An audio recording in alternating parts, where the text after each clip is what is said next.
ሰው ተኩል እንዴ? ሰው ተኩሎች ናስኪ ይሄ የምታየው ጎረምሳ ልጄ ነው። እሺ እውነት? አንዷ መታ አገባችልን ስንል አሁንም ግን ቤት እየመጣ ነው የሚበላው። ምን ነው አትሰራለትም? አዎ ለምን? ቤት እንጂ ኪችን ካቢኔት መች ገዛችሁልኝ አለች። እውነቷን ነዋ። ቤት ያለ ኪችን ካቢኔት። ይኸውላችሁ የኛ ኪችን ካቢኔቶች ከውበታቸውና ከጥራታቸው የተነሳ አንዳንድ ከስተምሮቻችን እንግዳ ሲመጣባቸው ኪችናቸው ውስጥ ነው ቡናና ምሳ የሚጋብዟቸው። ምክንያቱም ሳሎንን የሚያስረሳ ውበትና ድባብ ስላለው።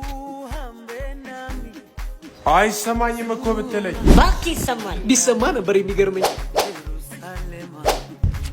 እነዛ ደግሞ የውጭና የውስጥ በሮቻችን ናቸው። በጣም ጠንካራ ከመሆናቸው የተነሳ የውጭም የውስጥም ጠላት አያስገቡም። ልክ እንዳንተ ብረት መዝጊያ የሆኑ አማች ማለት ናቸው። አንተ አይሰማምና መልበሻ ክፍሉን ገና የገጠምንላችሁ ቀን ትልቅ ሞል ውስጥ ያለ ቡቲክ መስሏችሁ የራስህን ልብስ ዋጋ ልትጠይቅ ትችላለህ። ቁም ሳጥናችንንማ ገና ስታየው ግሬሱ ራሱ የሆነ የምታከብረው ሰው ቢሮ መስሎ አንኳኩተውላ ነው የምትከፍተው። ለእኔ ንገረኝ እንጂ የሚገዛው እኮ ለእኔ ነው። ይቅርታ ዘገየሁብህ ከሩቅ ቦታ ስለመጣሁ። ሁሉም ምርቶቻችን የተለያየ ቀለም አማራጭ ሲኖራቸው ቀለሞቹንም በራሳችንን ቀምመን የምንቀባቸው። ኧረ ነው ወረድ እባክህ።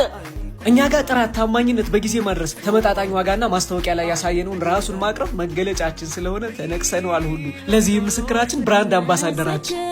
ኧረ እኔን ረሳኸኝ። ሰው አያውቅም ብሎ የማይሆን ጥሬ ዕቃ መጠቀምና በብልጭልጭ ነገር ከስተምርን መሸወድ እኛ ጋር የሌሉ ነገሮች ናቸው። እነዚህን ነገሮች እኛ እንደ ቤርሙዳ ትሪያንግል በስም ብቻ ነው የምናውቃቸው ነው እንጂ እኔ እኮ ነው የምከፍለው።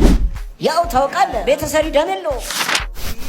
ምን ደም ብቻ ኤነርጂም ገንዘብም ነው እንጂ የሌለው። እኛም ኢነርጂ እንዲሆነው ብለን ነው ሙሉ ገጠማና ዴሊቨሪ በነፃ የምንሰጠው። እኔን ካላመንክ በዚህ ቁጥር ደውለ ባለቤቷን ራሷ ጠይቃት። ምክንያቱም ይሄ ወሎ ሰፈር ጋር ድንጻ ሁለተኛ ፎቅ ላይ የሚገኘው ታርጌት የእንጨት ስራዎች ነው።